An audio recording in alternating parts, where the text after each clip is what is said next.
Hey, Joe and Shop fans. We're doing a review for the first time of Royal Rumble, our first pay-per-view review as it happens. I don't know how we're going to do this. I'm just filling my pay-per-view thoughts. I don't even know if I'm going to do this for every match. But basically, Cesaro and Sheamus just had a match on the pre-show against the Club, and it was a pretty good match. I was really entertained by it, and it ended early. Had this weird two ref gimmick, and they lost. Anderson and Cesaro were the legal men. Anderson used the tights. Two refs didn't matter except for one time with a rope break call. Other than that, it didn't matter. And Cesaro and Sheamus lost it in just boring fashion, and the Club won it in boring fashion. It's the second time recently where there was this hot tag team who got the titles, who could have had a really long reign with it and really done well with it. I'm talking about the Wyatt family and Cesaro and Sheamus, who gave it to two other teams who were deserving, American Alpha and the Club. But those two teams won it in a way that didn't feel timely, like didn't feel right. The pre-show of Royal Rumble just doesn't feel like that big stage where the Club finally gets their first tag team championship in WWE. Um, and I mean, Cesaro and Sheamus were the first tag team to end the longest reign in WWE tag team reign in WWE history, and their reign only lasted a month and 11 days, and that's just kind of why they have it so short. If they were going to win it in such big fashion, but then lose it in such small fashion, I don't know. It's a little bit disappointing because I like that tag team a lot. I hope they don't fizzle out, but I hope it allows Cesaro to kind of springboard off of it, and maybe they'll keep feuding. But I feel like the Club could have won in a bigger way. Anyways, I'll be doing my reactions through the night. Sasha Banks goes from three times women champion, never winning pay per view, to facing Nia Jax in the pre-show of Royal Rumble and losing, and Shaw being right on predictions. Fuck you, Joe.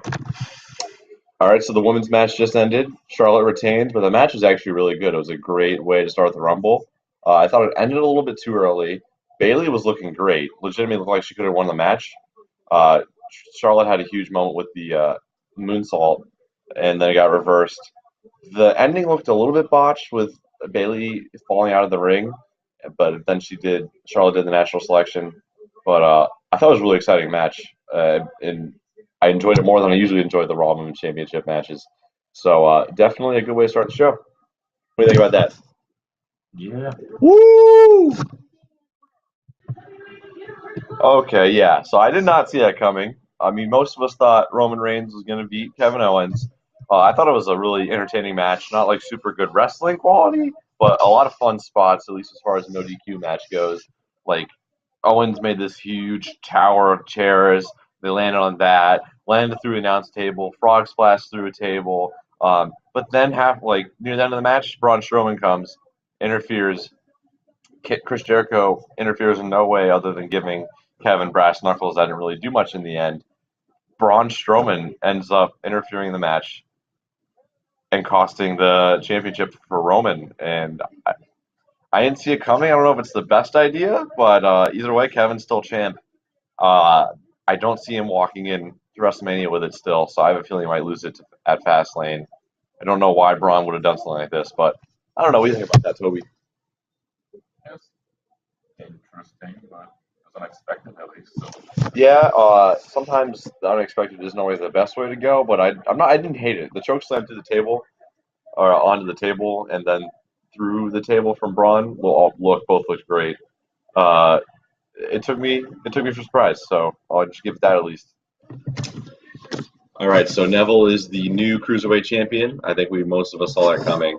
It was actually definitely the best match I've seen the cruiserweights put on since I guess the Cruiserweight Classic, just in general on the main roster at a pay per view. In general, I liked it a lot. Uh, I I thought the finish was kind of abrupt, but until then, the match was awesome. Both guys were looking great. Rich Swan's super kicks were devastating. Like they hit hard. They were really impressive. My friend here, Toby, called Rich Swan the cruiserweight strong style man or whatever he called him. But other than that, I thought it was a very good match. Definitely what the kind of match the cruiserweights needed to solidify themselves, especially on a pay per view like this. But kind of an abrupt finish. Neville locked him up and into a submission, and it was over soon after. I don't know. I thought maybe should end with the red arrow. It's called the red arrow, right? Yeah, the red arrow. But otherwise, all right. So it was an hour-long affair. I thought it was very entertaining. I thought it was a good time. Nothing really important happened until like the 20s to 30 people started coming in. Ty Dillinger was a surprise entrance as 10. That was fun. Braun Strowman eliminated everybody. That was fun. Um, James Ellsworth had a little entertaining spot. That was great. But other than that, like once it got out to like the 20s, people really started to come in.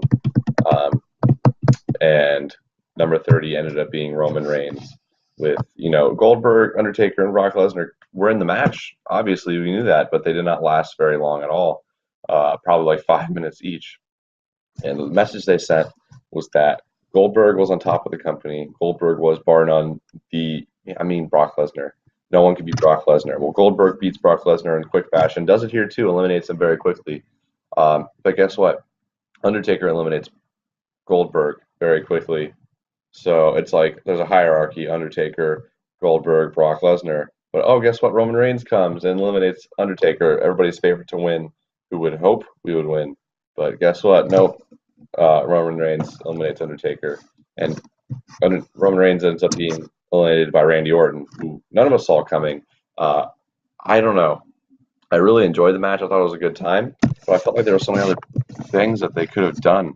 Like right now, it's set up for John Cena and Randy Orton at WrestleMania. I'm not sure that's what we want necessarily. It's I don't know. I felt like there were different avenues they could have gone down, especially not having Roman come out 30.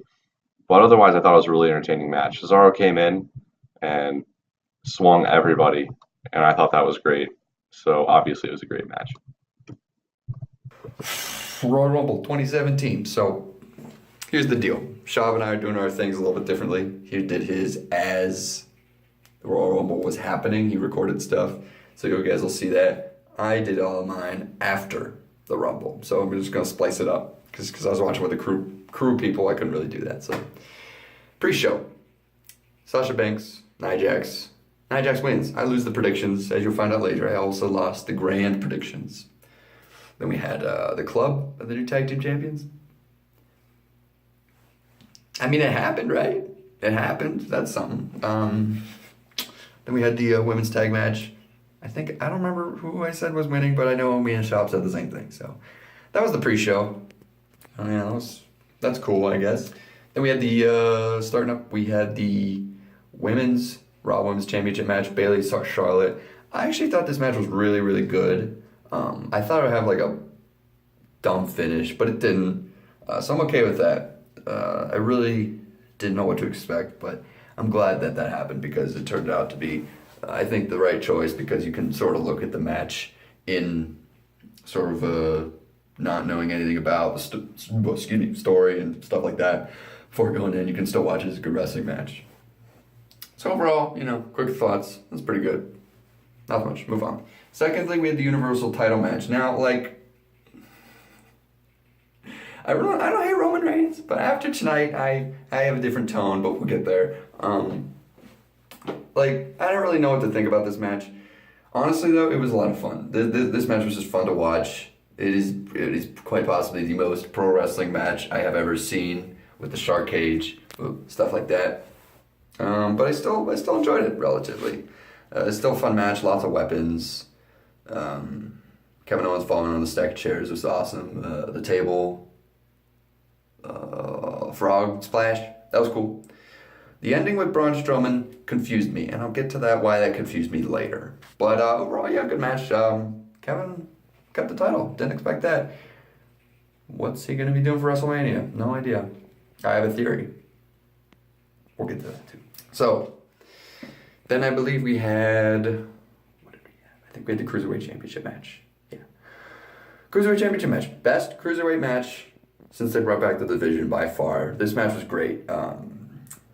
Rich Swann kicked the crap out of Neville. Great stuff. Great stuff. A lot of fun. A lot of fun. Those kicks were awesome. Neville did some cool heel stuff too in there. Nice little callback to that match on 205 Live with the superplex. Neville wins with the submission move that he's been doing, sort of like the Rings of Saturn, or the Batista bite, but not.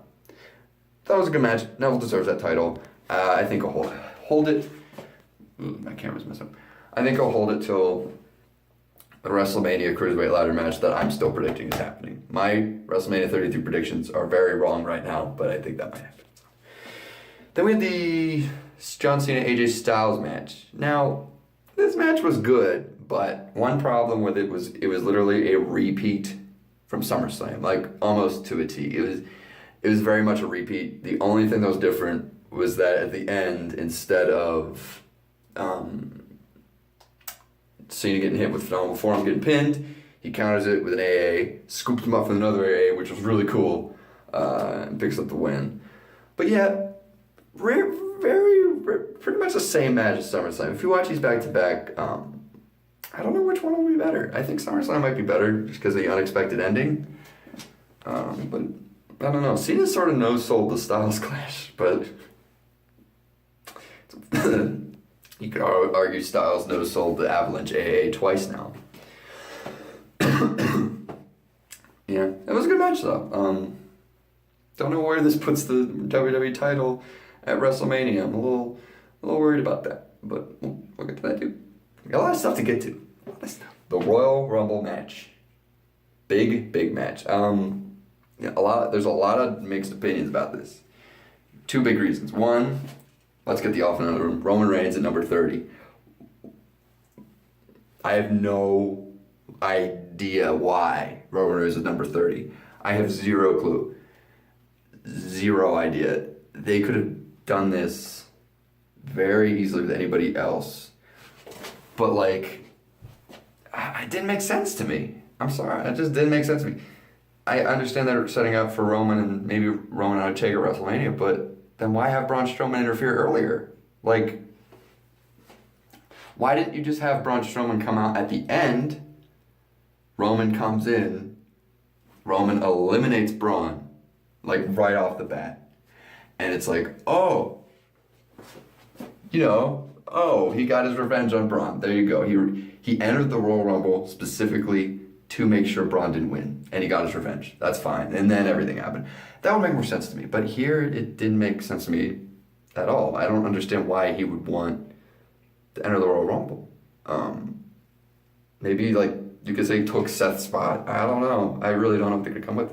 Another thing, how do they expect him to be a good guy? Because he eliminated everyone's favorite, The Undertaker. The Undertaker's a legend. He straight up eliminated him. And he took number 30 in the Royal Rumble. That is a heat magnet. There was no way they did that unintentionally. This has to be some sort of work. That's the only comfort I'm finding in this match.